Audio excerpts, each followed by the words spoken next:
Boom. And we are live with another episode of the Brown Water Banter podcast. My name is Jared Seymour.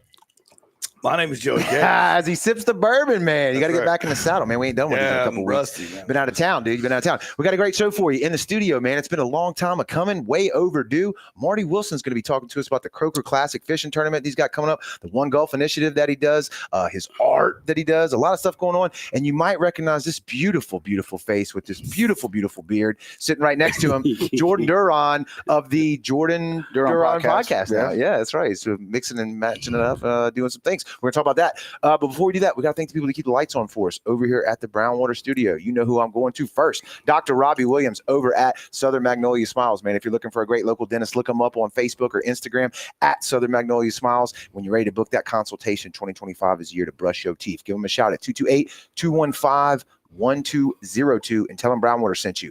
If you're trying to get I got out of line here. Yeah, if you need some legal representation, rail that thing back in. Yeah. I told you it's been a minute since we've done one. If you need yourself in some legal representation and you've been driving around and seeing his face plastered all over the billboards on Washington Avenue and all the way down I-10. Yeah, coming into from Alabama, coming into Mississippi, he's everywhere. It's our buddy Tyler right here from Taylor and Cox Law Firm.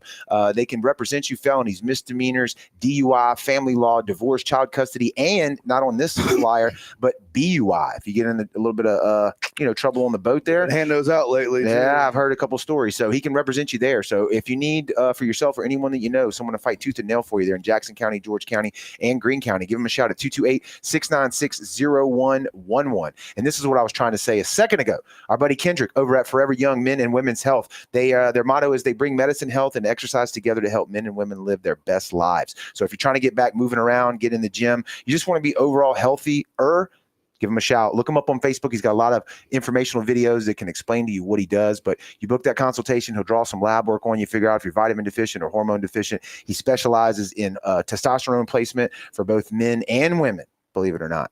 So go check him out. Give him a shout, 228-363-6623. Tell him Brownwater sent you. And part of the topic for tonight, we're going to be talking about the One Golf, One Goal Croaker Classic right here on the flyer. Look at that. Look at all the sponsors on there, man. That's what I'm talking about. It's going to be July 19th and 20th. So that's this Saturday and Sunday as we record it, 2025. Looks like we got a lot of stuff going on here. Let me find out. 18th annual. We're going to get into that. And it says, biggest croaker hits the dock. How much surprise?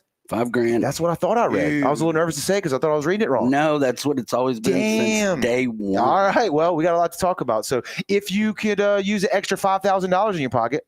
No, I'm good. Yeah, really. Exactly. I'm good. No, go sign up. Where can they go to sign up? Right out the gate. You want to tell them?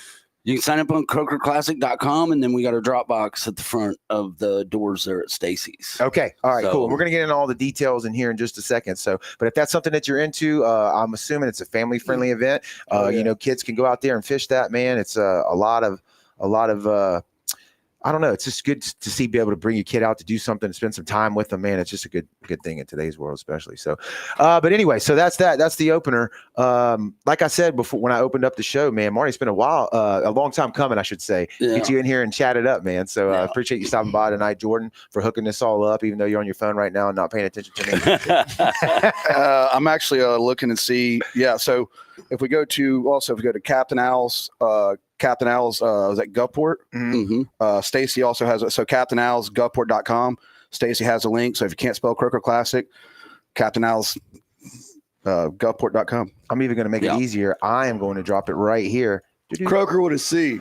Yeah, what is it? I just dropped CroakerClassic.com in the comments. So Siri doesn't know that it's spelled with a C. I can tell you that. Yeah, I've seen it spelled wrong a couple She'll times. throw it out with a K. So, well, damn, where do we start? Man, you got so much going on. I would like to start with your art, dude, because I've been a fan of your art for a long time.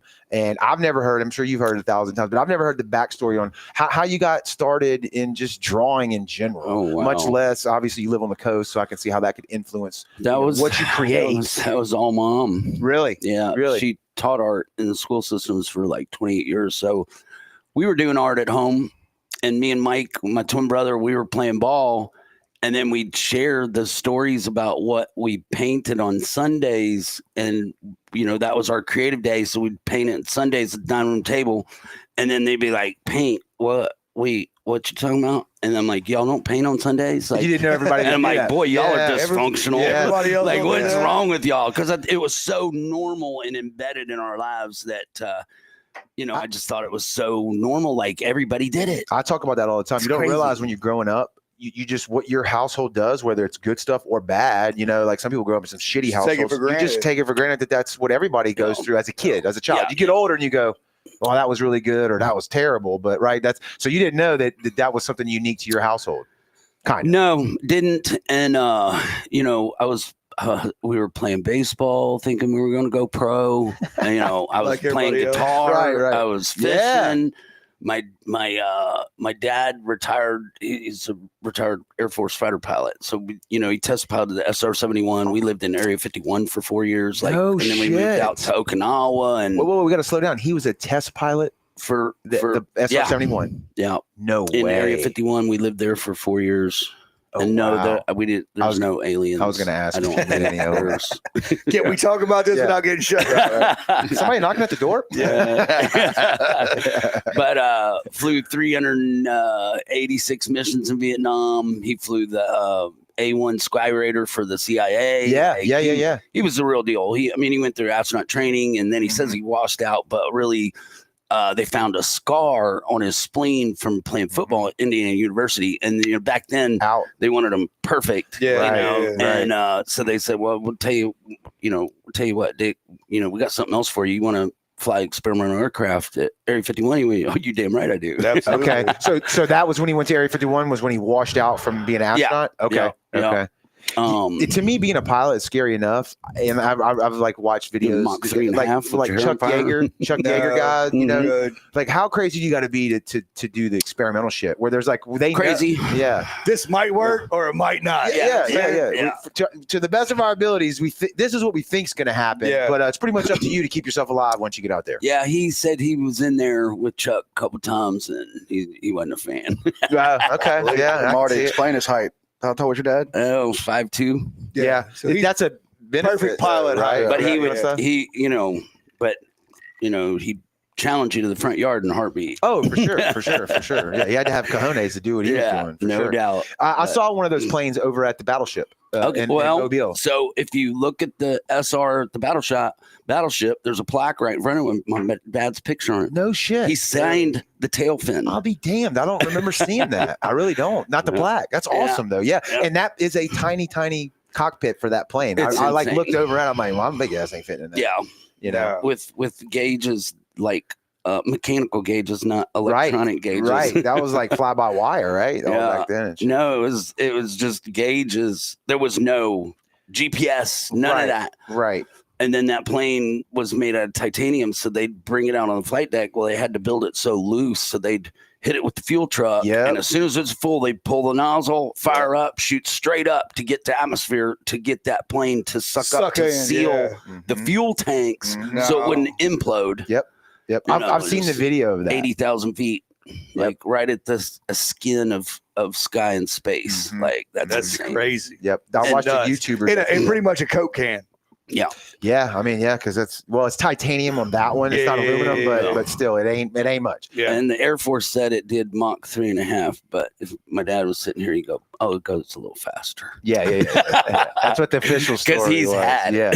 So dad's a badass pilot. Dad also had his bachelor's degree in fine art from Indiana University. Wow. So my mom and my dad both had this art thing. So when I started doing it and pursuing it, it kind of probably, made them happy that I got some of that ability.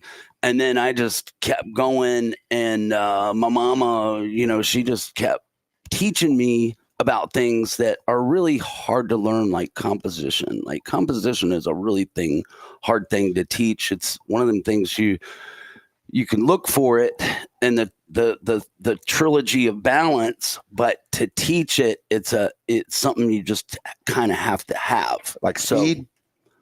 Like speed. You can't coach that. That's You're what I'm born saying. with it. That's what I'm saying. exactly. Yeah, Born with it's it. hard to coach. 100%. But so I guess I was at Biloxi High School. It was spring break. We went down to Fort Walton. There was this guy in there, and he was blowing paint on the shirts through this gun out of his hand. And I'm like, what the hell is that? It was airbrushing, and I was 15 years old, and I'm like flipping his shirts and I'm counting his money. And it was like, he probably had $800 worth of shirt tickets up there. And I said, is that going to take you a couple days? He said, no, I'll be done with those like in a couple hours. And I'm like, yep, I'm going to learn how to airbrush. Right. And I went home and taught myself in my bedroom that winter. And then that spring, I went and talked to Ed Bozier at Hook, Line, and Sinker. They had the gift shop right there. Yeah. And I said, how'd you like for me to triple your T-shirt sales, and you're going to sell blank T-shirts? And he went, oh, you're full of shit, son. Okay, let's figure out the model. So he's got the shirts. You buy the shirts from him, but then the customer comes in, buys the shirts from him, and then you airbrush it. Exactly. Okay. Yeah. So you're kind of renting that space. Right. So you're still kind of working for yourself. So yeah, I'm 16. By the time I was 18, I had 2 cars, a speedboat. I had a condo at Sunwood Cove condominiums on the golf course with 22-foot vaulted ceilings. Like, thought I knew everything. The American dream. Yeah. I got spray and paint. Yeah. Okay. Yeah. I'm mad a little bit. Yeah. Did to hear that airbrushing for story. 10 years, and then went into screen printing, had a screen printing shop for 4 years in Gulfport. And then one day I just walked out, and I wasn't happy. I wasn't giving my art and holding to the integrity of my talent, because I'm when you're doing stuff like that, well, you're giving people as much of your talent as they're paying for, instead of trying to master the paintbrush and be the best artist you can.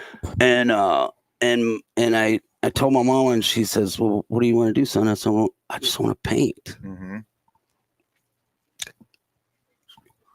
Yeah. She said, I'm with you. Go home and paint, son. Yeah. And I went home and locked myself in one of my spare bedrooms, and I painted the Ship Island Lighthouse. And it was one of my first paintings I put into print and sold out. And then we started doing art shows at the Sheraton, or whatever the Sheraton was before Treasure Bay.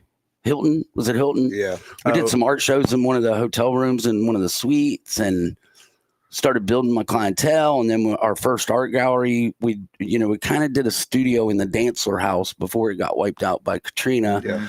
And then then we opened an art gallery in the Vieux Marché, and we had an art gallery called Artifacts in the Vieux Marché for 4 years.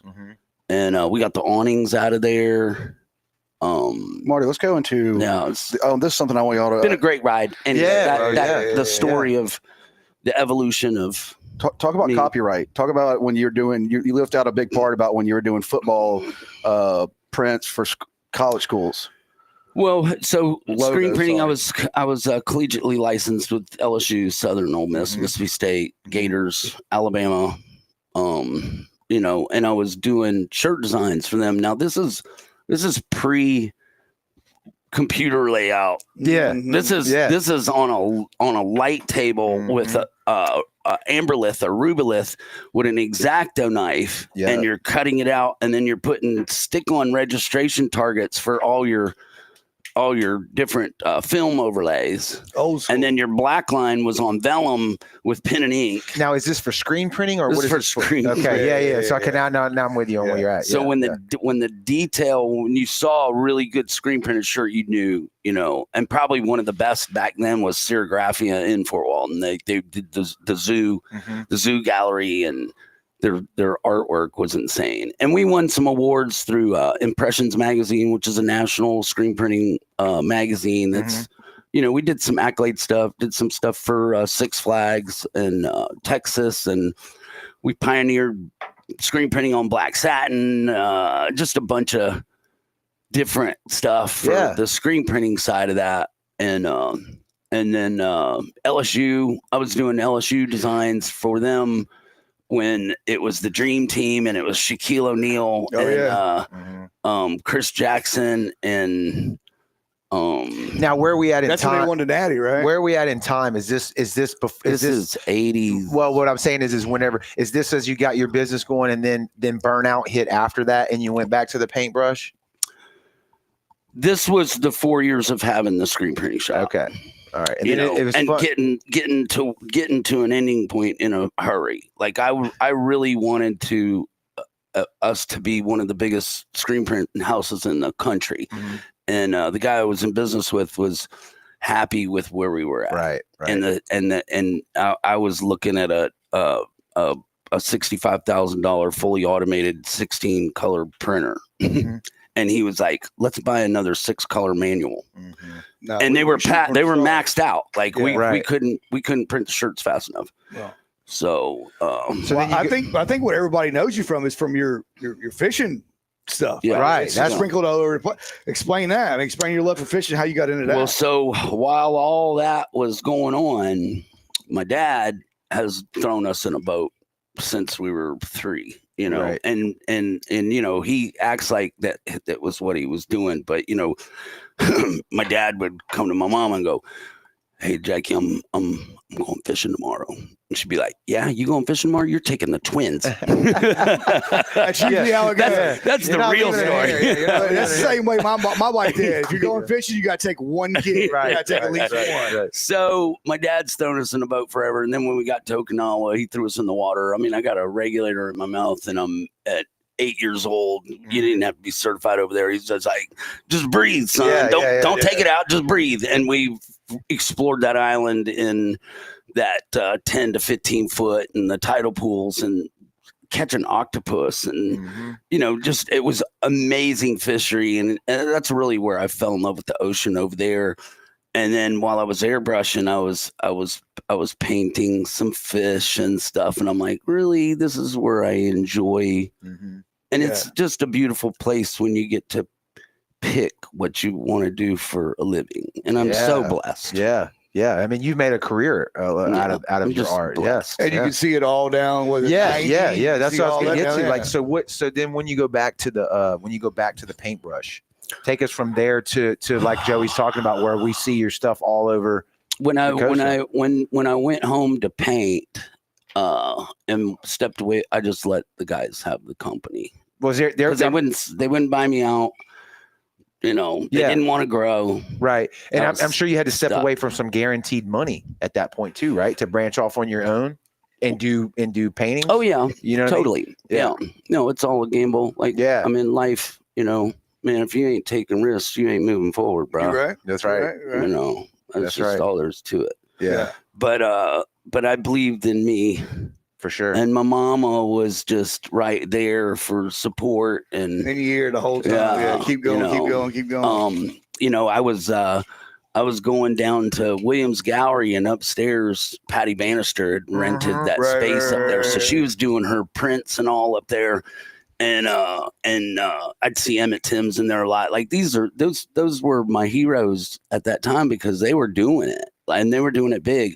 And Glenn Bannister's Patty's husband, and you know, he's so I'm up there and I'm talking about maybe, you know, doing some prints. And he, you know, they pull up in their Mercedes minivan. He's like, "Don't do prints. There's no money in it." I'm like, okay, I see. Yeah. Yeah. Right. Yeah. Obviously, you're selling them. Yeah. Yeah. You're not gonna, Ain't you're not want gonna no lead me competition. astray. Exactly. You know, I was born yesterday at night, but it wasn't last night. yeah. But you know, so I started doing some limited edition stuff and getting some collectors, and then I would do suites. So like if you bought number, you know, 37 of the APs, then I would reserve number 37 in the AP of each painting as it came out and give you first right of refusal. So when you make AP being artist proof. artist proofs, yeah. Okay. And when you do a collection of just all of your pieces in that one number, that collection as a whole is worth more than the one piece by itself or the addition of each piece together. But when you get that collection, you know, people, you know, those are highly valued. And, you know, artist proofs you just don't really see those out available for sale because the APs, it's friends of the family. It's It's usually going quick. yeah. Yeah. And they're like 10% the edition. So if I did, you know, right now my G Clay's on canvas, I do 200. So I got 20 APs and that's it. And I got, I got more. I got more 20 friends. families. I got more than 20 friends. Yeah. Uh, So when you went into View Marché, were you selling your fish prints there, or what were you selling at that time? Yeah, I had a couple pieces out. The Gigolo. Yeah. So the Gigolo, that lure in the painting is called the Gigolo. So I was fishing with Max Pace back in the 80s, and he had the rod bender, and we were making that lure, the Gigolo. Right. And in Hattiesburg, in his paint body shop in the back, and we had the sewing machine zipper with the little glue tip, and then running the line through it, and boxes and boxes of feathers, and we're epoxy dipping the heads, and that lure was lights out. And I did that piece, and Jim Franks had just started the cobia tagging program. Yeah. And me and Max were going out, and we're seeing 300 fish in a day. The good old days. Yeah. And between me and Max, probably the first 3 to 5 years for Jim Frank's cobia tournament, cobia tagging program, we were top taggers in the state. Oh, yeah. But we were catching a bunch of fish, so we were tagging the little ones, and then we get to pick which ones we put in the box. Right. But I can remember many days we'd have like a pair of 80s and a pair of 60s and some toads, super fish. But correct me if I'm wrong. Still to this day, if you do the tagging program, you get one of your shirts. I think, yeah. And I just did a new shirt for DMR for the Return 'em Right. Mm-hmm. So now they got all them tag snappers. So if you catch a tag snapper, you get this Return 'em Right shirt. So it's got all the reef fish on it. I put a outline of the state of Mississippi behind it, and it's got the Return 'em Right logo. You know, because I really love what they're doing with their device. That device is cool. Drop it down. Yeah, we talked to them at the boat show. You're not putting a hole in the fish. Mm-hmm. You know, I mean. And I'm okay with putting a hole in, but if we can do it without it, let's do that. You know, mine was always Big Mo. Yeah, that's my favorite one you had, and then the one that you have, of course, on what's the restaurant on 90? The Reef. The Reef. Funny you should say that, Joey Cates. Yeah. I got it right here. I got it. I took it off of your Facebook page, and y'all won't see it on that monitor, but it's going to be on the live right now. How does that happen? Exactly. Somebody approaches you and say, "Hey, Marty, I want to do that." Not even just that, though. My question, like what Joey's saying, though, is like, how do you go from painting on a shirt, canvas? I can somewhat understand that. To a 50-foot sheet metal side of a wall, dude. How do you do that? You know, I did the mock-ups. That wall was kind of already kind of graphed out. It's 4 foot by 8 foot sheets of hardy board. People are seeing it right now. So I got so the graph was there. So I graphed it, and I could get basic layout there, and then really get proportions correct, because you're right up against it with the scissor lift. So you I can't put see it. Yeah. So I put a camera out in the parking lot on the street light in the parking lot, and then I Bluetoothed it to my iPad on my scissor lift. And then I'm drawing with the biggest freaking Sharpie that they make at freaking Michael's. Like it's like this big around, but I'm like, and then once I got it drawn out, I could go back and look and make sure the proportions right. And then you go back in, you layer paintings like you're building something. So it's background first and build to the foreground. Yeah. So it's hours and hours. It's crazy to watch. Like, I watched it at more of it. Not the Reef. I watched the Ocean Adventures. Yeah. He did all Ocean Adventures. And it was right by my house. So I'd go get a bottle of Jim Beam, and we'd sit there. He's 9 months, bro. He'll sit there, listening to Journey or, some rock music. And I'll sit there and watch him. And it'll be like he'd come to the house, so Emily would feed him. Then he'd go over and paint because he won't eat. When he starts his work, he's locked in. Yeah. And it's crazy watching him, like, really see the vision. But like I said, I mean, most of Marty's paintings, I mean, what's the was it the triple tail? What's their average time on a painting? Are we talking about just a regular canvas? Yeah, there's a lot. Okay. Oh man, Double Trouble, that speckled trout piece that I did, that was Mississippi's first state saltwater stamp print by the CTA. That was, I think I ended up with about 280 hours in that. God piece. Damn. Yeah. Damn. So that when you see the price on that, you're like, man, this is way too much. I'm not buying that. Now you know why. No, I don't. 280 hours. Not even. So Joey, look at this at his house. So he has a lot of his originals, like you said, Big Mo. All his paintings, he'll get mad. He'll take them off the wall. He'll put them on his easel. He'll paint them till 3 a.m. He'll take them back off while they're wet. Put them back on his wall. and he walks by with a cup of coffee, and then he grabs the painting again and puts it back on the easel. Well, you just got that crazy brain. Yeah. But why that? Is that, in other words, because I think I know what he's saying. So when you paint it, you're looking at it, you're up close, you're focused, and then do you put it on the wall, go get the coffee, and then kind of let your brain reset? It's like letting your ears reset if you're mixing a song, is what I think I'm hearing. Is that what it is? Yeah. My approach to painting, like once it gets to a certain stage, to me, it's a constant series of corrections. So you look at it and you go, well, it's not right, and you fix that. And then you go, it's not right, and you fix that. And eventually you just run out of fixes. I've also heard, like, even from my own personal experience with music, because I'm not a visual artist like that. I'm more, music. And I've heard big bands talk about, you get to a point in the studio, though, where you got to either have someone else come in and tell you, like, enough is enough. Yeah, stop. Because you'll just keep messing with it like an artist. So this isn't a brand new thing with the creatives. Michelangelo said, no painting is ever finished. Right. It's only abandoned. That's a great quote. That's great. Yeah. And that makes sense. Like eventually you got to go, yeah. Okay, let's paint another painting. We're done with this. Because an artist, like, you can tweak it forever. You will, and you'll just keep like, that could be a little bit better right there. And people that hear that is like, if it's shit, like, you got to fix it. Like, there is a lot of work involved. But once you get down to like the microscopic, the general public's gonna be like, that's the coolest. I would have never noticed that thing that you're pointing out that you only see in guys, that are. Where's your inspiration off of those? Do you take the pictures? Kind of like the Guy Harvey, like I take the pictures of them underwater and then I paint that, or where? A little bit of all of it, like. Like the Gigolo, I didn't actually dive that buoy, but you've been what it looks like. There, done that. Yeah. So many times it's burnt into your memory banks. Big Mo was actually dive camera, hand feeding a bunch of big black 60, 80 pound black grouper. Yeah. And then the Nassau came up and he was just tucked in behind me.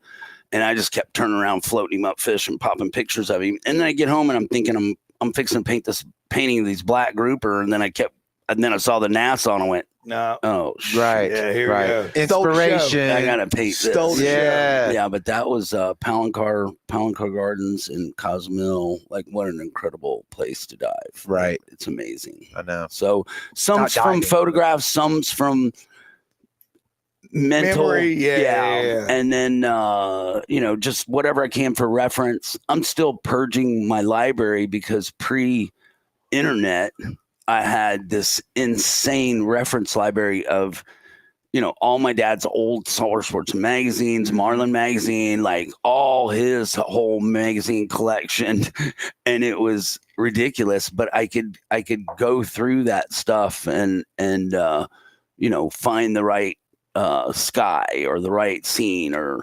birds feeding on top of the water or whatever, and then I'd go out and find and take my own pictures. I mean, I've done my blue heron in the snowies where the mascot's behind the Bouveau home in Davis Bayou, and I got in the water with the camera. I had a Canon EOS 850 with the 200 lens, and I had to get up to my shoulders because here our wildlife is scared of these rednecks, so you can't get 150 feet from them. He might eat you. They know somebody that got shot by somebody.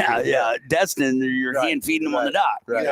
So I'd get close to them, they'd fly. I couldn't get close enough even to get the detail with the 200 lens. I had to get in the water and then ease around, and then I'm a lot less intimidating with just my head and the camera.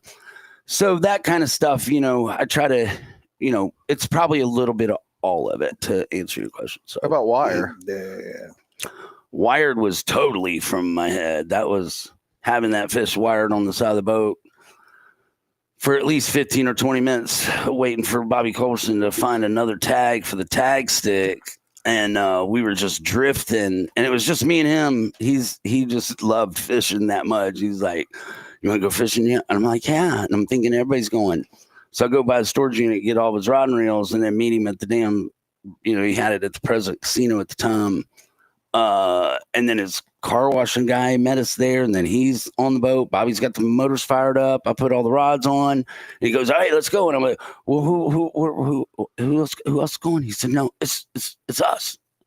And then the car washing guy jumped off the boat, and I went, "Wait, you're not going either?" He said, "No, it's just y'all two." Yeah. And we went out and fished for 2 days and caught 3 blue marlins. Damn. Just me and him, So I had that fish wired, and it was probably every bit of 400, and we were drifting off into the sargassum on this rip because we'd been fishing this rip, and that grass just kept blowing right over the top of that marlin, and I just had him right there and staring at him long enough where it just burnt that mental image in my head. So as soon as I got home, went to the gallery, had about a 6-foot canvas, painted that painting in about 3.5 hours, just as fast as I could to get it out of my head. Right.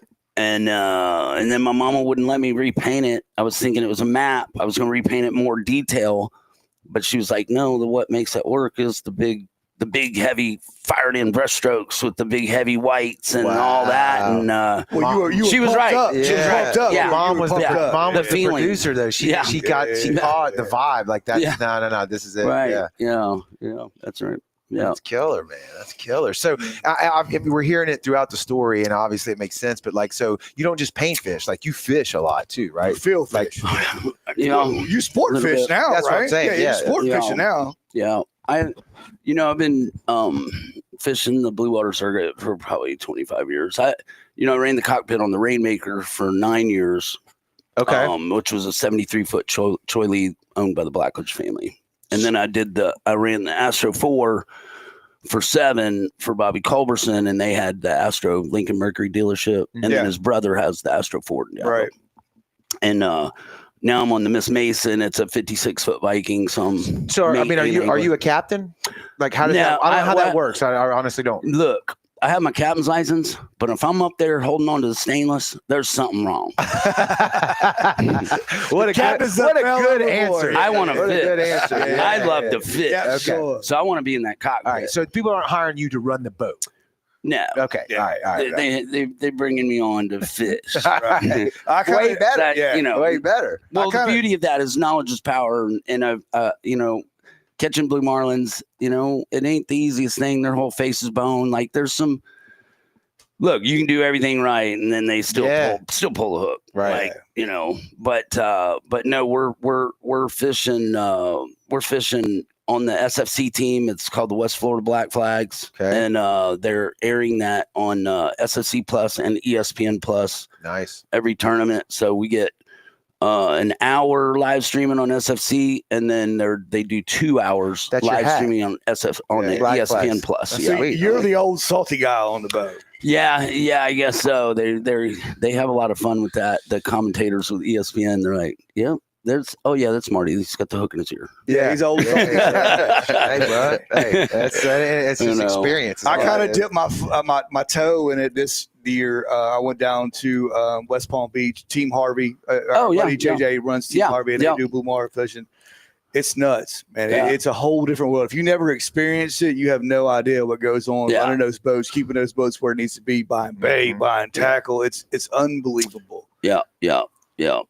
We've had our share of gremlins, we call them, on the boat. Yeah. They are hiding. Oh, yeah. They stick their head out right when if you're something can go wrong, anything that can go wrong will. And you Yeah. think you're on these big, fine, multi-million-dollar boats, and all of a sudden everything's supposed to run right, and then all of a sudden, it ain't going. A water hose will still bust or something, or not work. The whole house is done, flooded, everything else. It's a boat. It's bust out another 1,000 or those gates, bust out way more than that. I think the big thing for Marty, I enjoy our friendship is, he makes a living off of painting. Like there's very few people that actually do that. He put 2 girls through college through his painting. And it's like, I was very blessed to be friends with him, but like I have Big Mo in my living room. That's my favorite one. I got a Hemingway he did that didn't even go to a print, and it's in Jackson, my parents' place. But I love the fact that Marty's always been able to really paint and make a living, put 2 girls through college. One's in a marketing South Florida, and one's a doctor. 30A. She's on 30A. Yeah, and one's a doctor. So like, Tori's back here. She just signed with Goldport Memorial. She's a OB. Okay, good OB deal. Doctor. Awesome. I work over there sometimes. Oh, do you? Anesthesia. Yeah. Okay. Yeah, Well, Nurse Francis, you may get to meet her because she's most of the time in surgery. Yeah. She does a lot of I mean, look, when she was in Jackson at UMMC, she was delivering 60 babies a week. That's a week. Yeah, that's 10 a day. I'm like, what's that look like? Is that a catcher's mitt? Like, put it right in here. That's how you like pay your dues, right? That's how you get good at shit. It's going up there and doing that kind of stuff. You know, I was looking at a situation when I first met Marty. He reached out to me when I was part of the Blowfly. And I really ice, anybody? Yep, ice. If you don't mind a little bit. Yeah, hit right there. But I really spill it everywhere. Appreciate him being who he is. And how'd y'all meet? It was through social media. He wanted to hire me to help him do some marketing for his brand. And this is right when his mom was sick. We sat down together for one day. What year are we talking? About 10 years, huh? When's your mom? Yeah. How long's it been since your mom's passed? 10 years. Yeah. So it was right there. I mean, she was in the hospital. And I looked at him and I'm like, he's like, man, I'll help you do marketing. I said, but you need to go see your mom. Yeah. Like, are you, were you a mama's boy? Well, sounds like you're close to both of your parents, honestly. That I think that's probably the explanation is I'm probably a perfect blend between my dad and my mama. That's what everybody tells us because I mean, the people that know my dad say you like your dad. Yeah. They say I'm like my dad. And then, you know, obviously, my mama, oh man, what an amazing human being that was on this planet. Like, I never got to meet her. That was like the whole thing is when we got together. Yeah, she passed away, and I just stuck in with Marty, and I was like, I don't know what's going on. You know, Dylan to Tom. I didn't want to get any kind of contracts with Marty. I'm not taking advantage of anybody, you know, if they're right. Emotionally unstable, not unstable, but yeah. And then he goes, and then he's like, calls me because I was like, man, I'm a rock you, you know what? I like you. And it was right around Christmas. He says, come to the art gallery. I was like, all right. I get there. He had me, which, you know, my Van Gogh sleeve, but he had me absinthe. He had me paintings. He had me clothes. And he's like, I love you. We're brothers. That's right. And that's been our friend. That's the one on Pass Road. Yep. Yeah. Your studio's on Pass Road. That's yours? What? The Van Gogh sleeve? What? Did he do that? No. Oh, okay. But I gave him some Van Gogh absinthe collector's bottle. Okay, nice. And that's kind of how that was. Did I give you that Hemingway original? For Christmas or your birthday? My birthday. So he cooks for me for birthday. It's funny we talk about Big Mo. Is we go to Trey Cherry. Trey was going to laugh his ass off about this. Trey's a good guy. But Trey goes, Trey's the only, Trey's that friend that moved me in my house. Yeah. I don't know anything about fishing. We're big in that. I'm looking. I'm like, Trey, what do you think about my lionfish? And he looks at me and goes, are you serious? He goes, you've been telling people that Big Mo's a lionfish? That's not a lionfish. And I was like, oh, shit. I've been told. It's been in my house for 3 years. And I'm like, you told everybody it's a lionfish. No. I thought it was a lionfish from just Bigelow. No. Is that the one above your fireplace? Mm-hmm. Yeah. That's Big Mo. That's a grouper. It's not a lionfish. Hey, it's a Nassau grouper. I'm going to be honest with you. I kind of remember thinking it might have been a lionfish too. If I remember right, a lionfish looks like a dang sheep head with a big mohawk. Right. But I haven't seen that painting in a while, so I don't know. I'd have to look at it again. I have a lionfish painting that is in that same shape, color palette. Okay, so all right, so there's a honest, but no, Jordan. I told him after he said that, I said we need to take you fishing. Yeah, he doesn't like it though, right? I mean, did you tell me that multiple times? No, I mean, I love being around people that enjoy it. Like, right, it's cool. No offense. It's cool to get free fish from you and Trey. And that tuna dip. Bring the tuna dip. Right. And I just lied. I said a lionfish looks like a sheep's head. That's a damn rooster fish. I'm thinking about lionfish. It's a little red one. Yeah. The little red one that they shoot all the time. Yeah. And I fish all the time. I just like being around good people. And I think that's something people have to know about Marty Wilson. I mean, he's a godfather of my kid for a reason. I mean, he's a real one. I call him right now. Boom! Y'all asked to have him on the podcast. Yeah. And this is Croaker Classic week, right? So I know. Yeah, we're gonna get it. And he, we led with it though. Finally, we usually don't lead with the shit. We talk about the other thing, and then it's like 45 minutes in. It's like, oh, let's miss the tournament. I did lead with it this time. I think it's the big thing for me is like when we do stuff, it's like a family thing. Like I said, like I would say 90% of his money went to his girls, right? And like how he treats his daughters, how he treats his friends. Yeah. I mean, it's always, it's just it's always love. And Marty always eats last. Let's be honest. The way that's what Croaker Classic is so important for people to realize is Marty actually wants to, you're big in it too. Like he wants to change, and preserve what y'all fishing every day. And it's something he cares about. This ain't him. Look at me. It's I fish here. I want to preserve where I fish. Right. Yeah. And that's something I'm like, I might not know a lot about fishing, but I know that's the first thing on his mind is how can we change? How can we make things the better? scary part of all of that is, as fast as there was an Obama initiative after the Deepwater Horizon called Idle Iron, and it was Cut all the rigs off. Well, it was any non-producing oil rigs that haven't produced in 5 years was take them out. What he didn't know is he was taking out 80-year-old ecosystems. Right. And they were our vertical reefs that we have on the coast. And so our Gulf bottom is just mud and sand. That's why we're so rich in the shrimping industry, because it's perfect for shrimping. So the only thing we have is the vertical reefs. Like as you push towards Florida, now you got some natural hard bottom. You're going to get some coral stuff. And so when they were pulling those rigs, it was happening so fast. They were struggling to get that rigs to reef program in, and they did a good job with some of those, getting the jackets laid down and where you can fish them. But Alabama is like so far ahead of us. Oh yeah, Alabama and Florida. We were just talking. I was at a Gulf Fishing Banks meeting just this past Thursday. Kyle was there, mentioned the one Gulf thing. And I bought some tickets. I was listening for my name. I didn't win. We didn't win. We didn't win either. We bought tickets. And we lobster you thing. We said it wasn't rigged. Thanks, Steve-O. Yeah, we didn't get shit either. But and that was a great segue, Jordan. Kind of like you set it up for it, is like the one Gulf thing, right? So like, can we go into a little bit of that? And like, in other words, because I also still want to go back to your art in a minute too, about like what you mentioned. But let's go into that. You make a great point, and a lot of people in our community probably know that. But like, if you're not familiar with that, like taking all those reefs out of the Gulf, it was like one of them things where like a federal decree to try to do something right that they thought, but it didn't help. It hurt a lot of things, right? It removed a lot of natural 265 hurt my heart. Ooh. Yeah, right. So it's like 265 hurt my heart. Yeah. I still so is that how did the one Gulf?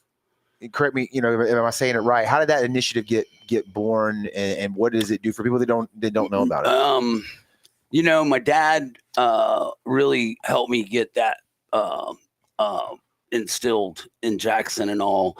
And the beginning of all that was, I think, when in '96, when we were trying to get the gill nets out of the water. So we'd have speckled trout at Ship Island and Cat Island again. Yeah, they were wiping them out. Wiping them out. Yeah. And I'm talking to the gill netters, and they're laughing. Like, you gonna go stop us? Right. We're catching our fish. We're wrapping enough gill net around the island to take everything, and we got our fish to the fish house at 4:00 in the morning. We're back in bed before you get up. Yeah. If we don't run that's twice. Scary. If we don't run twice, we might run 2 trips. Right. And they're saying we got a hell of a pompano population here, but you'll never see one because they move in like in the spring with the cobia and the triple tails, and then they wipe them out in like a couple nights at the islands. Okay. Like there was a strong. Damn, we could do a whole friggin' podcast on just that conversation you had with those guys, right? Yeah. Right. That's firsthand experience of how that went down. Yeah. And so that's kind of so I did a ban the nets, one Gulf, one goal. I'd named the foundation back then, and then I just didn't know how to make that work. But I knew I wanted to do something. So I've been like donating to just about every life-threatening disease on the coast for 35 years or whatever. But, here I'm at this season of life where I can do some things that are important to me. And I don't care who does it. We need 5 more one Gulf, one goals. We need 5 more Gulf fishing banks. Because we need an army to put that back in the water. So your kids and your kids and your kids' kids got something to fish. Yeah. Because they're pulling it. They're pulling everything. Can't you feel the energy right now? I feel it, but I do the same thing when I take people fishing. Everybody's like, "Don't y'all have rigs around here?" I'm like, "We used to have a lot of rigs. Now you got to go 60 miles to find one." It's insane. Yeah, insane. So that's important to me. Yeah. So and that really wasn't.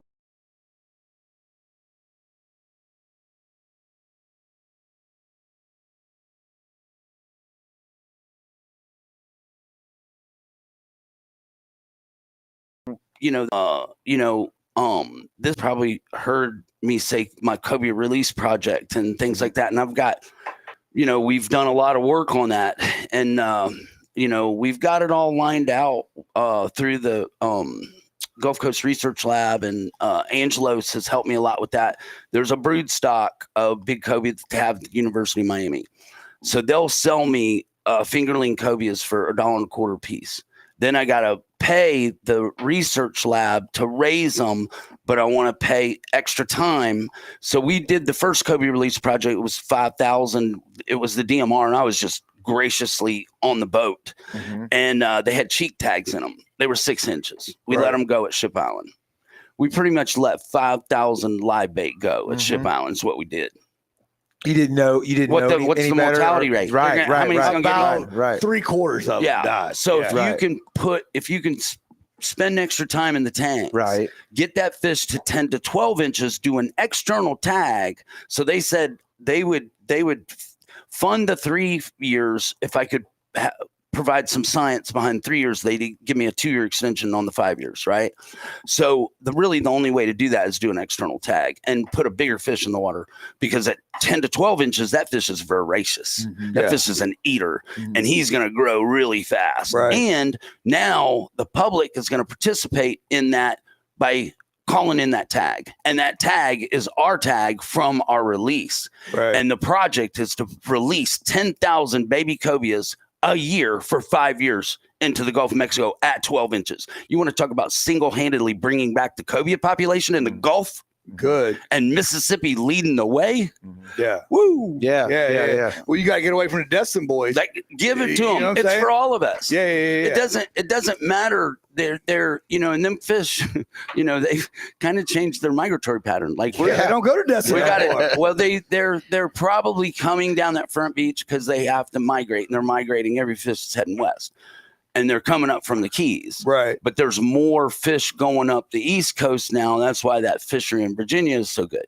But we can have our fish back. But I don't, look, I beat my mantra of 40 below, let them go. Like I want that limit raised to 40 inches. Yeah. But really, we don't have to wait for the state to do it. Right. We can do it. Right. Yeah. We have a voice. That's right. The fisherman can do it and say, hey, look, at 36 inches, that fish hasn't had a chance to spawn once, unless if he was a really early spawn, because those females spawn all summer. Like that egg sac, that roe sac gets smaller. It never does go away. It's just the eggs are further more developed in the back end of that egg sac than the front, and then they spawn all summer. Well, those fish that are spawned at the beginning of the summer are going to be bigger. So maybe some of those 36-inch fish are legal, but why take the chance? Well, I think a lot of the tournaments around here have gone to 38. I think that's, 36, 38, 40. I think that's a little better for cobia to turn around. You know what I'm saying? And, and that's a good thing. Like these are good things, and setting creel limits and all that. Right. But the answer is put more fish back in the water. Absolutely. You put 10,000, 10 and 12-inch fish in the water a summer, we'll have our cobia back. Yeah. You know what I'm saying? Talk about the reef y'all just put down. What was it, 2 years ago? Yeah, we did 6.6 million pounds artificial reef material. It was a company out of Louisiana called Rigid Construction. They had these shore jacks. It's for shore erosion, but they had loaded them up behind Galot's or behind the old Galot's restaurant there. And they just kind of made a mistake, and I let me see them. Those can't leave the state of Mississippi. Sorry. Right. What do I got to do? Right. And I was offering to buy them and give them a price tag. You're talking about Pelican Point. Yeah. Yeah. And then so once I had their ear, it was like, then we had a conversation about them donating, and then the foundation giving them, a tax write-off for $1.2 million worth of artificial reefs. There you go. That's an incentive for our business, right? We've had Ralph from Gulf Fishing Banks on the show multiple times, and like I said, I was just at that meeting last week. I love Ralph. It's a great guy. Yeah. We need about 50 more Ralphs. We do. You see what I'm saying? We do. We do. And hopefully, just even the foundation, if we're just inspiring people to have a conversation, that's really like, get up, do something. And I think the youth, we can inspire them to to make a difference for it's we're leaving it to them anyway. Well, what you've been doing and what we hope we're doing through this medium of our podcast is to shine some light on the fact of just, hey, like this habitat got taken away. This is what we need. Yeah. This is what our Mississippi ecosystem looks like. Because I didn't even know that until we started doing these podcasts, we get a lot of negative feedback. We went out there when they shunked those two pogie boats. Yeah. Boom. People were like, my God, I can't believe you're sinking these boats. Blah, blah, on like Instagram, so people thought it was it'd be like throwing like a dilapidated car in someone's yard. It's like, no, you don't understand. We would go in the comments like, you don't understand. These boats are clean. They have to go through a rigorous process before they're even allowed to be sunk like that. Yeah, no rubber gaskets. Yeah, no petroleum. Do you think nothing? Do you think this is the time now that we're on this is the show? I mean, this show is, but it's just ignorant. Big into fishing. Should we get to see if Delano can bring back the tag? So here's my thoughts on the tag. Because see, I thought I had 300 cobia fishermen in my back pocket that was going to. So when we passed that law in the state to make it a cobia tag for the state, the stipulations was to pre-sell 300. Help me out here about what we're talking about. Cobia license plate. So there's the license plate, speckled trout license plate, any of that stuff. You got to have at least.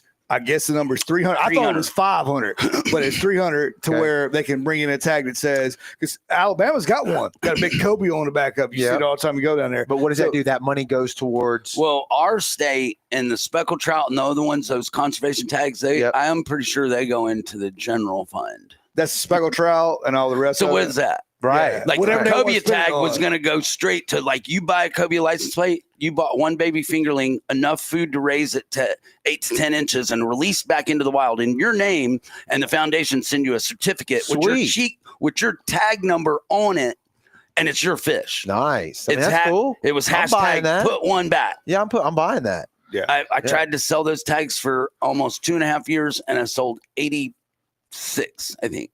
That's nuts. There's more to that. So your cobia fish want to catch them. They want to spend $31 to put one back. It don't make no sense to me. Okay, but is it so you got to hit a 300 benchmark for them to initiate actually producing to make the tag, it a state tag. The license plates, not the tags for the fish. I think this is a platform to make it a state. Yeah. Which I would love to. We get 300 on the show tonight. Well, and we'll beat the drum, son. Man, that would be super cool. Because if not, I got some other ideas. 200, he did it. And I think it would take on its life. So here's the brilliance behind that program, because that 5,000 baby cobia release, you know why they didn't do it again? They ran out of funding. Right. So when you do a tag, what are you going to do next year? You're going to renew it. Right. The funding's always going to be there. Right. So you just build it up and build it up. So now I got some cat in Petal, Mississippi, going, you know what? I don't fish for cobia, but I love the Gulf and I want to help out, and I want $31, baby. I'll get a cobia on my tag, like $31. Like, you don't have to be totally participant, or we go down once a year, or we charter that one guy 3 times a year, whatever. I want to catch more cobia. This is a cool program. I like what they're doing. Did you mention earlier about you the first time you did a release, you pretty much just gave live bait away at Chip Island, and it didn't work right? It probably let me clarify. I understand. This was the DMR and the research lab that did the 5,000 release. I did not. I was allowed to be on the boat. I understand. But where I'm going with that was, though, is that they were trying to inspire me, I'm pretty sure, and it worked. Okay. Well, what I'm getting at is that y'all have since adjusted, like you've learned from that, and now we know that the ones that would be released in the future would do better. That was just bigger, grow them longer, and have a chance of. That was just my consensus of the mortality survival rate. Right. 6 inches long. Yeah, I'm with you. I think you're right. You guys are scientists. I'm a fisherman. I know what that is. That's fucking live bait. That's getting smashed. Right. Yeah. 100%. And we did it in, I think we did the release like October, November. And I'm thinking, okay, not everything's out of here yet. There's still redfish circling the island, and there's still some sharks, and there's some bottlenose dolphin. Like, they're having a party. They're destroyed. They're having a party. They're like, we're eating cobia. Yeah. Did y'all hear about it? If they make it to the top, the seagulls and the pelicans are going to destroy them after that. Yeah. So look, those fish that that are under legal, you know how fast they are chasing a jig. Just sent the tag, the tag to you on Facebook. That fish is gonna live. What it looks like, you talking about? Yeah, it's Delano, his dad. I sent 2 photos if you want to see what it looks like. It's sick. Yeah. Okay, that was my next question. And again, I want to reiterate. The only reason I brought that up is to say that if this was to happen again, you have like there is attention has been paid to making the release better and making it actually have an impact to make it work. To make it. That's what I'm getting at. To make it work. And I think Scott's a good guy. I think he understands what's going on the coast. I really do think he does. Yeah.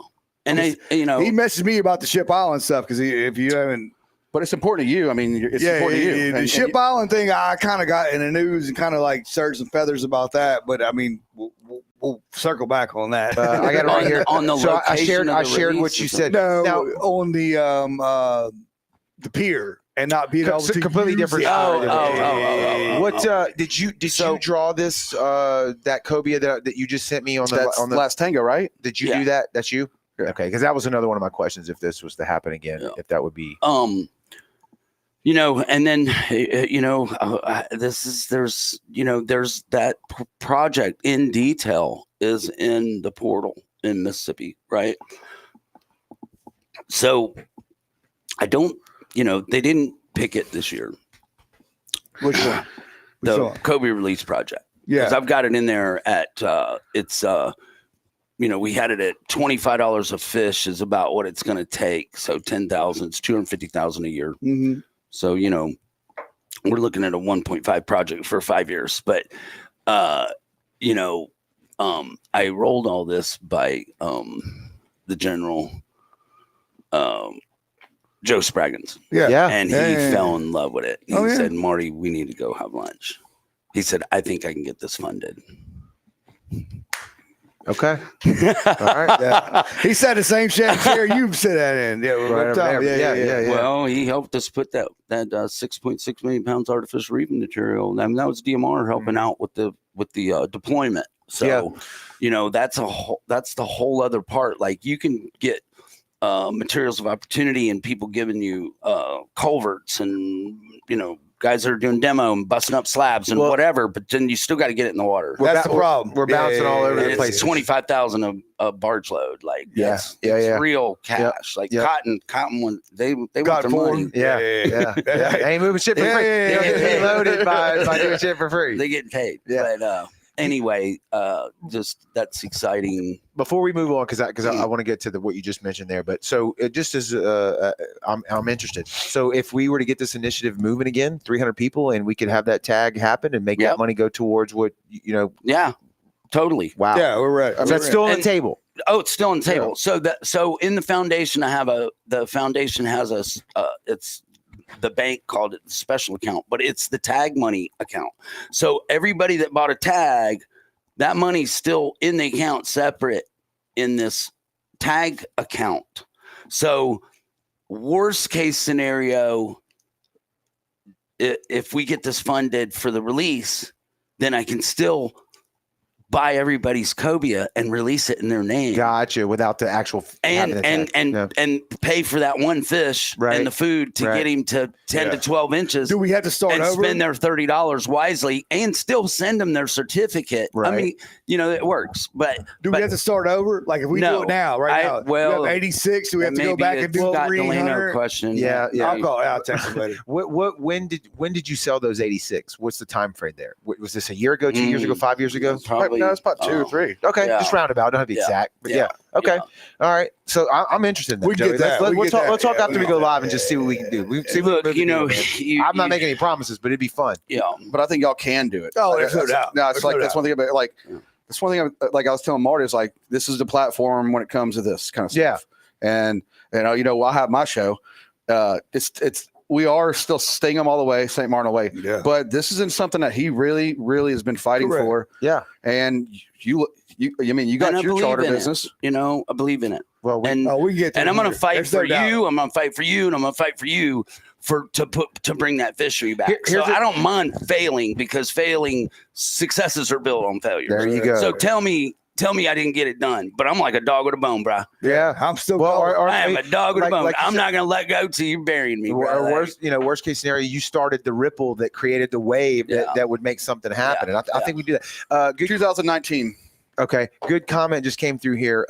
Matt Westover, I don't know if y'all know Matt. I know Matt. Yeah, he said cobia conservation is awesome. He said, what are the thoughts on releasing speckled trout over 20 inches? So that's another topic that we discussed on this show a lot. And I'm glad to see a charter boat captain like Matt, Go Topless Charters, mention something like that, because I think, like I've heard you say through what you're saying, is that when you get the community, the people who actually fish, the people who are running these charters, the people who are deep into the lifestyle, to commit to making a change, be the change. And it's all started with Speckled Truth when we were talking to them guys back on Howard Avenue years ago, is that how do you change the mindset from the fisherman bragging with a his bow of his boat covered in fish that he may or may not eat, versus just taking a photo and then releasing that fish. And again, nothing wrong with filling your freezers. We say that every time, but just kind of change that mindset to like enjoying the fishery but not decimating it.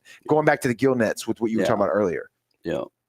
I think it's teach them and inspire them. Right. And show them a better way. The mindset. Right. Yeah. Change the mindset. But I look at from a charter boat captain perspective, people paid for this trip. You know what I'm saying?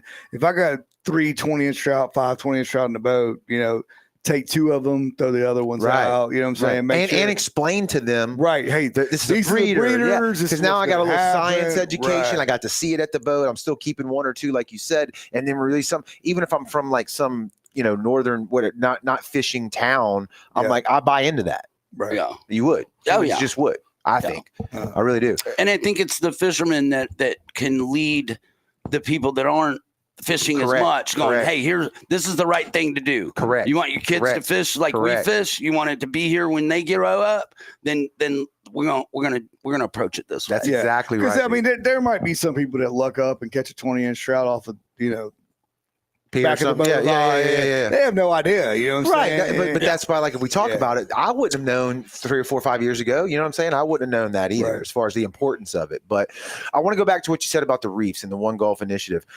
Again, mentioning that I was at the Gulf Fishing Banks. If y'all are watching this and you're not a member, what is it, $10, $20? $20 a year. We can pay online now. Pay online. Go look them up. They're on Facebook, Mississippi Gulf Fishing Banks. It's a great organization. They hold all of the permits that are required to put out any type of artificial reefs around here in the Mississippi Sound area, right?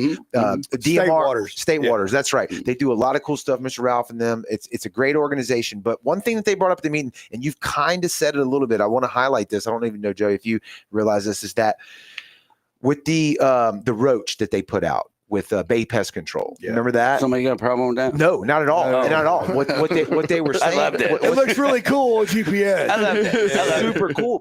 But Ralph made the comment, and Emily from DMR, is that Emily? DMR, that any business out there, whether they want to donate, like you just talked about the rubble, you said that you saw behind the Pelican, whatever, any business that has any type of stuff that can be utilized as a reef, or the tax write-off, or wants to build a roach or their version of a roach that is going to promote their business. If they do it fancy or clever enough, they can do that and have it called the XYZ company. Totally. It's a marketing. That roach sat right there on 90 with Bay Pest Control. They were like, anybody else can do that. And every time anybody talks about that reef, they're going to say it's the Bay Pest Control. They're going to say best. That's right. That's probably the best type of marketing. I think so too. And now, let's go to Mr. Mike Nell, Jeremy's dad. And we were talking about how to fix sidewalks, right? I said, what if you just let the small business owner donate, get a plaque out there, just fix sidewalks similar to the fishing. Just let them be, get their name out there and just let them help y'all. Yeah. Because that's what they're taking their own personal money out of their business and helping. It reminds me of like, he's a new elective councilman. What are Biloxi councilman? Ward 3. He won. Yeah, he won. I didn't. There's a dog in him, bro. It cost him $1,300. Really? And he won? Yeah. He's been on the podcast a few times too. But I love Jeremy. Like, shout out Jenny Moats. You know what I mean? Like, that's family. And all that. But it was that situation where I was like, hey, why can't you just the sidewalk's messed up?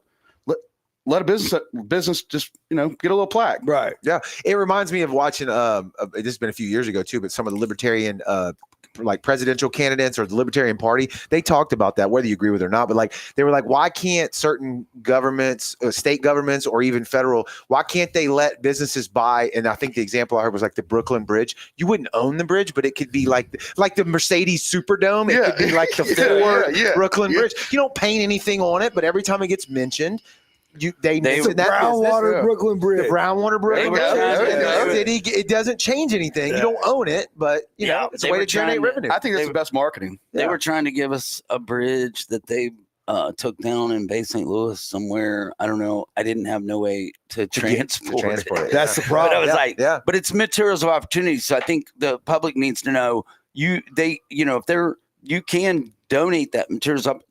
DMR has got a reef dump site on Seaway that they hold all their artificial reef material. And things like culverts, like even them trying to reconstitute that concrete culverts, they don't, because it's full of the mesh and it's just too hard to get it out of. Right. But but you were touched on that with the cockroach and all, and I think that's the more organic and creative shapes that feel like they look more like they belong in the marine environment is where we're at. Because look, the easiest thing for us to do is build 300 pyramids and put them in the water. But I don't think the pyramids are the best design. So there has to be 4 walls and windows with no place for the small juvenile fish to hide. So that's why when you go out to pyramids and sometimes there's fish on them and then you go back and there's nothing on them because it's holding the bait. Then the big fish move in, clean it off, and they move on to the next reef. Yeah. And this one has to build back up. Right. But if you have a reef that has all these nicks and crannies, and now your juvenile snapper, your juvenile grouper are living there and being able to survive because it's a dog eat dog out world out there. That dog they are carnivorous. They got that dog in them. Yeah, snapper will eat snapper. I've caught some anyway. That's the best bait. Same thing with mega trout. But so that organic. That's all right. They don't need to say that organic design, I think. So I've been designing some reef designs, and I'm just not quite ready to just do the easiest because the easiest isn't the best. So I've been designing some 3D stuff, and I've been talking to the CEO of a 3D concrete printing company called Mudbots. And they have a machine. It's $220,000, but it's 25 foot by 25 foot footprint. I could grow 4 10-foot by 10-foot artificial reefs in 7 hours. So it will print a 1,100 square foot home in 7 hours with $3,500 worth of concrete. Yep. That's the future. Right. That's the future in home building. What do you want? You want square? No. They can do organic. Yeah, they can do circle stuff. Like I got some organic stuff that looks like coral with seahorses and stuff. I've seen it before. It looks like a little nooks and and then there's one that's got like all these cool little cubbies. I call it the snapper condo. Matt Westover's got a question. I don't know that I know the answer to it. He said, "Where's the reef donation site that the public can bring things to donate towards a reef?" I'm assuming you mean material, Matt. That's what the materials of DMR, opportunity. So it's gonna be the DMR, and then I can't remember the guy's name in charge of their artificial reef division. We should know it because it's been on the show 6 times. Damn. Oh yeah, I can. Don't expect me to do that. I'll have to shut the show down tonight. Yeah, but you could probably email them or reach out to Joe and call Trevor. Yeah. Call Trevor. Oh, don't do Trevor like that. Call Trevor. Don't do Trevor like that. That's our boy. So, we cannot do Trevor like that. Do you have that one of your drawings, or you don't want to share that right now? Do you have it in your phone or my phone? I thought I had it. Drawing to what? The reefs? The one you're designing. Well, let me go ahead if he's got that, send it. But one of the things I want to say was like going back to like the sponsoring of the reefs. Marty, you know this. Joe, you got a taste of it, I think, the other day on that big boat. But like there is nothing that like grown men like to do more than compete and especially talk shit and especially see who can catch the biggest fish. Marty, that's what all like marlin fishing is about. Am I wrong? That's all it is. I mean, come on, seriously. Yeah. Right? Well, you're trying to feed a big fish, but it's a man thing. It's one of these things, right? You're kind of big gas somebody. Big gas. There you go. I don't big gaff everybody. I don't think it's a measuring against each other type manhood thing. To me, it's about your fighting itself, personal. Well, it's your personal growth. So people get on the boat, and the young bucks get on there, like, you know, they want to learn about fishing. They want to learn the knots. They want to learn all that, and they're going to learn all that. But they think it's about the fish. But really, when you fight a fish for 3.5 hours, you really learn about yourself, who you are. Yeah. And I agree with that 100%. And your intestinal fortitude of who you are, and your measuring stick of what you measure your life against, and what you can withstand, put up with, tolerate, force against, beat at all odds.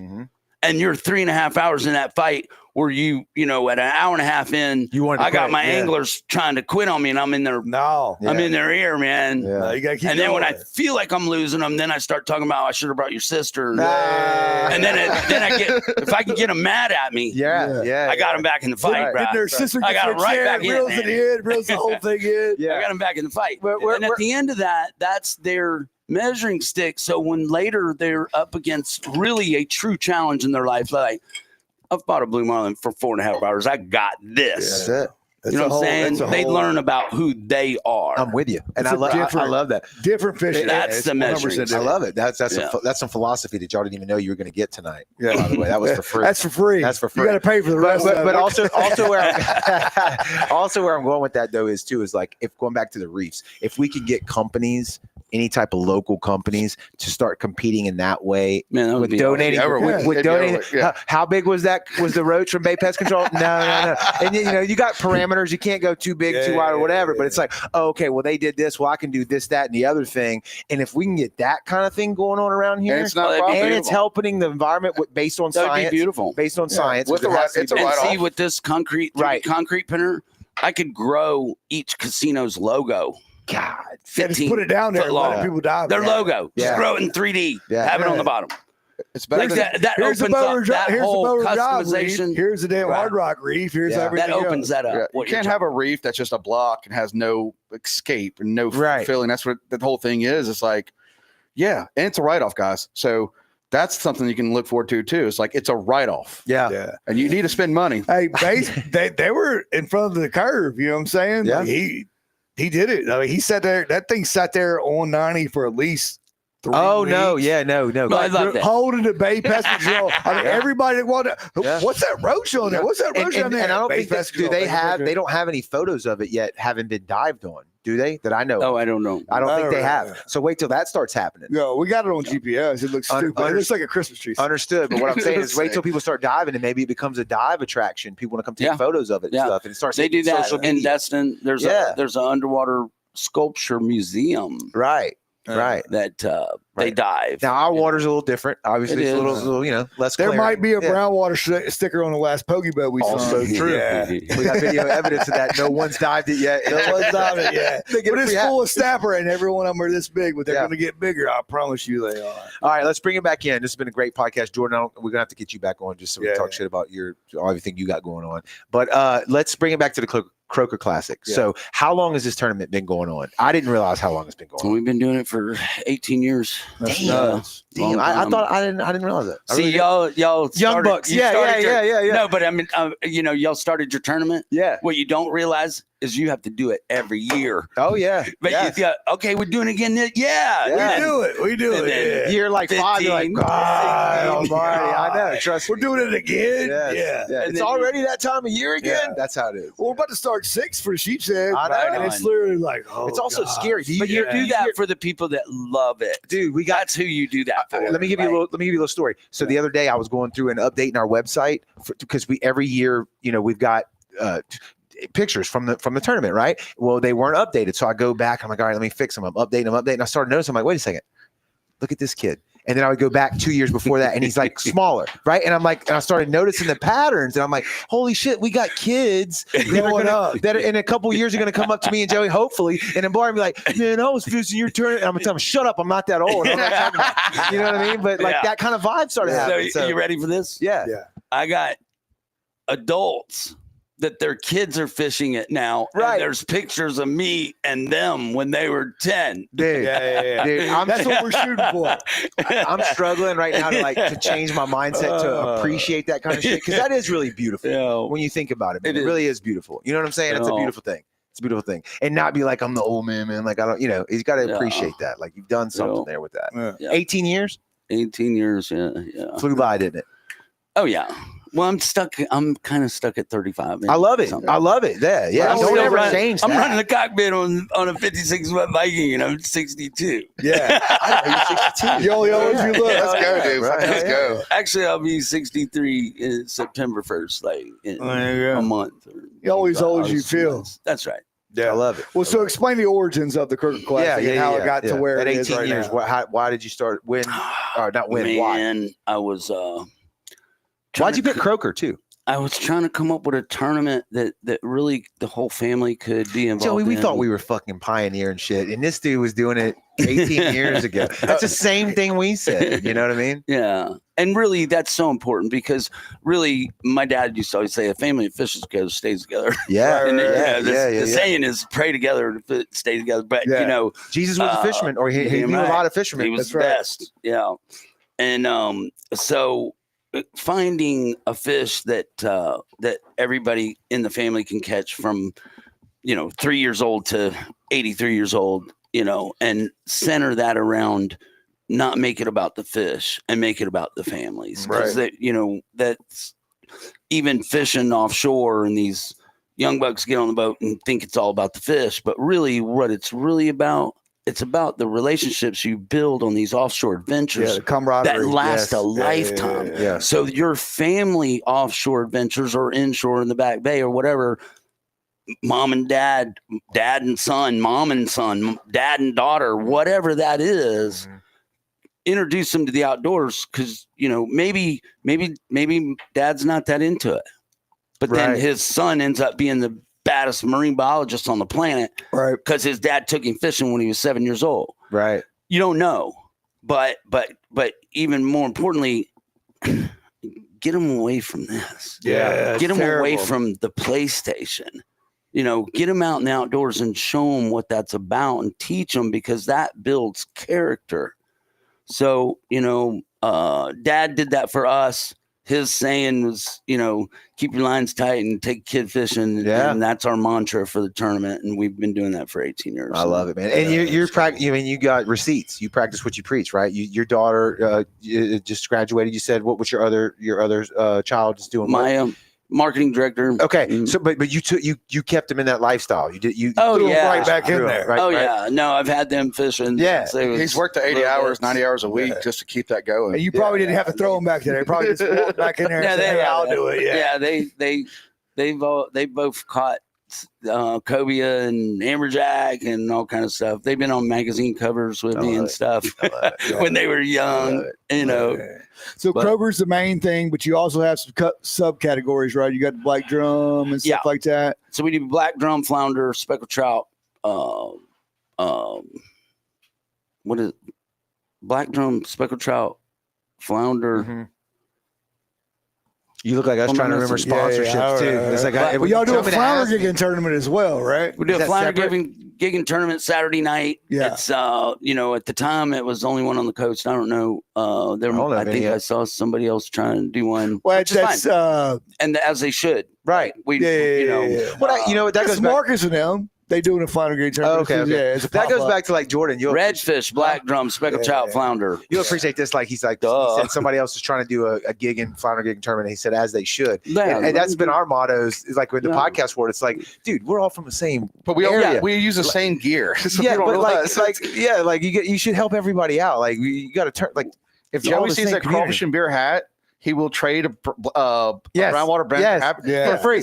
He did the same thing to Justin with tethered skiff. Same shit. Yeah. No, but it's something that I always. That's why me and you talk a lot. Yeah. And just about kind of the behind the scene tech shit. But no, it's just I like it. I think it's cool though. Like when you have these two podcasts that came out in the last 7 years. And we're all from the same cloth. Was that true that he didn't know we were friends the first time he heard us talking shit online? Jordan called me.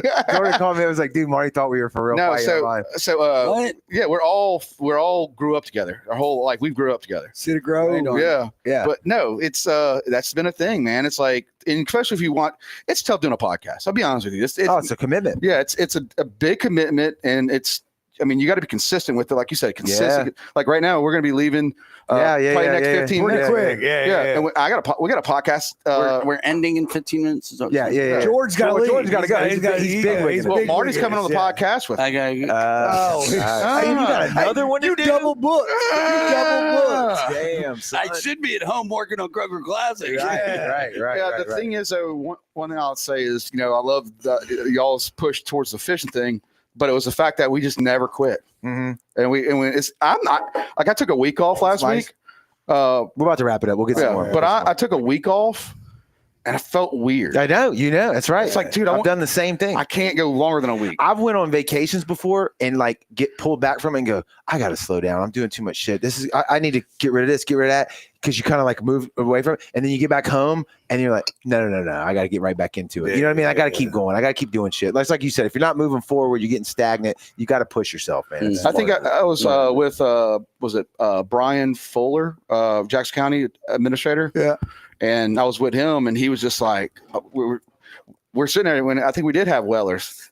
This is this weekend when your cousin got me the golf cart. Because he wears your hats all the time, and Butler wears your hats too. Correct. Yeah, he might have worn on your show. I want to say this.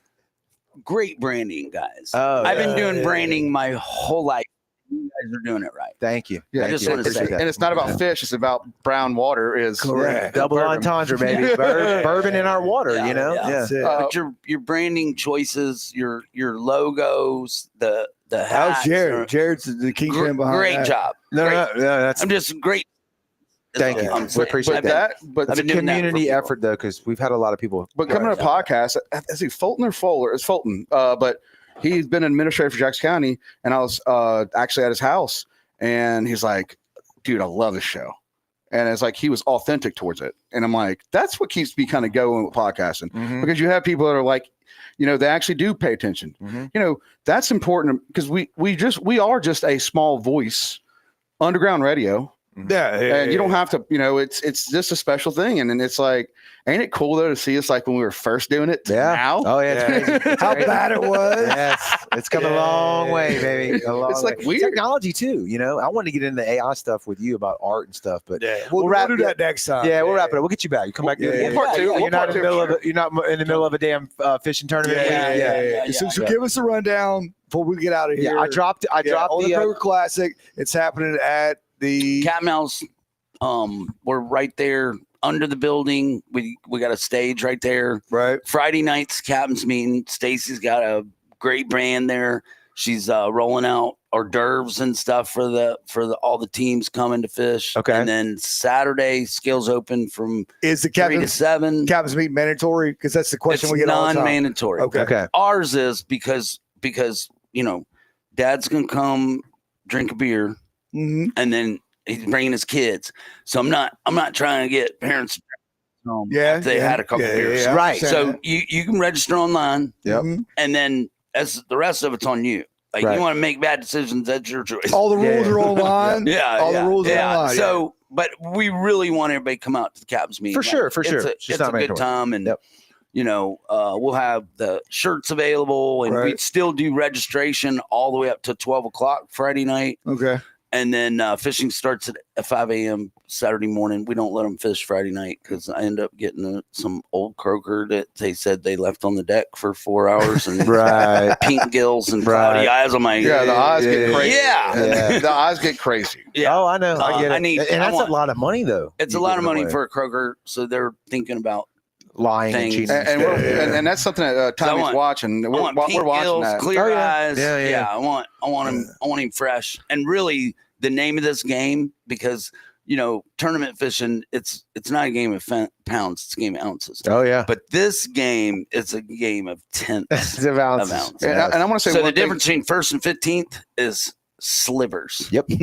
How much slime did he still have on it? So keep him alive as long as you can. Yeah. As soon as he dies, he's exuding water. Yeah. So he's going to exude water weight. And it's a golf tournament. No, I'm sorry. It's a kids tournament. And I understand adults are fishing in it, but keep in mind, there are so many kids that are putting in their work, and it's more about the families. Right.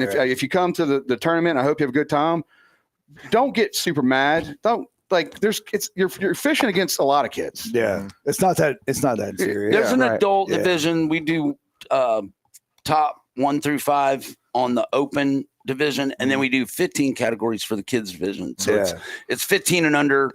Our first and second place in the kids is the first place is a 2-man kayak fully loaded.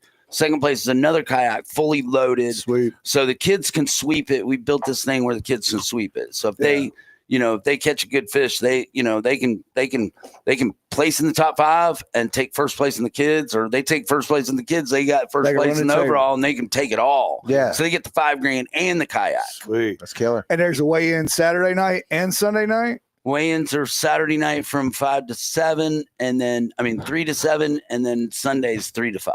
Sweet. And then awards are at 6. And she's got bands planned, and man, we got a foam party, we got Dunkin' booths, we got a water slide, we got pony rides. It's gonna be big fun. So even if you don't fish a tournament, come hang out. Come hang out. You know. And there's going to be plenty to do for the kids, and it's going to be big fun. All my sponsors are going to be there. Yeah. We've been nationally sponsored by Academy Sports for 18 years. Like, they are great. Damn, you've been great. Yeah. They are great. Yeah. Academy's something different. I really like that store, man. They're I like everybody. They are. Like, They're legit. They believe in this tournament. Like, we've been doing it a long time. I got great relationships. And we got a lot of great mom and pops around here that are doing that same Federal. Kind of stuff. But I do dig Harrison County Board of Supervisors. Yeah. The Dashers. The Dashers. Yeah. Yeah. McDonald's. Yeah. Y'all got all this swag. Y'all gonna have all this available at the tournament. Pepsi rolls out for me. I didn't even see. They've been there the whole time. They've been the whole time, bro. Look at that. Yeah. You guys. One's Croaker Classic, one's One Golf. So, hell yeah. No, we're gonna keep it here. We're gonna keep it in the studio. We're gonna put it right there. Yeah. Figure out which one's who's. Absolutely. Well, dude, great damn podcast. Thank you for coming and stopping by. Jordan, thank you for setting it up. Thank you. We really do appreciate it, man. It's been a long one in the makes, and we'd love to have you back. Do this shit again. That was fire. Yeah. We're gonna do it again. You guys do a great job. Well, we try, man. We try. And next time maybe we'll take it a little more off the rails, if you're okay with that. We'll get a little wilder in here, Jordan, if you get with that. I'm down with that. You know what I mean? You know what I mean? We just kind of go wherever it goes. I'm trying to catch on some fish and stuff, but in reality, it's being together and making a change. Yeah. All right. Well, I love what you're doing. I love what you're doing. Inspire the youth. Yeah. So they have a voice. This weekend, don't wait till you're. I'm in my season. Started. You're just getting started. I know, but I'm just saying, if we inspire the youth, they can start at 20 or 18 or 25 or whatever. Yep. I'm just going, hey, I can make a difference. But the youth in unison, they need to know they have a voice. Absolutely. Right? And they can make and not take for granted what they have. They can change. They can change. They can literally change the world. And one more plug for me is the Pink Dress Run. PinkDressRun.com, October 18th, come out. We've raised over $500,000 for breast cancer. That's Joel. John and me, and Marty. Marty did the first logo. He's got the arch. He hand did it on a paper bag. We raise money for people that suffer breast cancer. I love these stories. Yeah. But it's what we work for. Carter, right? Yeah. Carter John Carter. What? Joel's his brother? Yeah. Okay, I'm sorry. I screwed up again. I just got a better beard. Yeah. Jordan has really raised more money for breast cancer on the coast than most that would even know. Right. But man, he plays the guitar too, right? Yeah, John does. Yeah, he's on your show. And like I said, it was tough. It was tough for us to get our first 10,000, and now we got to play. Now we're pushing it to a different level, and we got shout out to Con Life, Medical Grow out of Pascagoula, Moss Point. They're about to drop 100 pounds in August for us. Get $1.08 to go straight to the hospital. Nice. It's just anything you can do to change your community. That's right. Go out and do it. That's right. Yeah. That's what I mean. I love it, dude. I love it. Whether it's fishing or not, you know what I mean? Like my interest. I like fishing though. I do too. They're doing it. All right, gentlemen. Thank y'all again. Let's wrap it up. We appreciate y'all coming in. What a great show. It was great. It was a great conversation. Thanks everybody in the comments. I linked the CroakerClassic.com, at least on Facebook and YouTube. That's where it's at. So click on that. It'll be linked in the audio. If you're listening to this audio only, I'll have a link there. Go fish the tournament. Go hang out at the captain's meeting. Just party, have a good time. I'll be there. And we're going to talk some more about that license plate cobia thing and see if there's anything. I think we beat the drum on that in any way, 100%. shape, or form. So download the Brownwater Banter app if you don't have it on your phone already. Right now, it's free in the App Store or Google Play. All the radar, NOAA, Tails and Scales, everything to do with the outdoors. Free country music radio station inside of that as well. And all of our stuff. Beat the algorithm just by listening to us.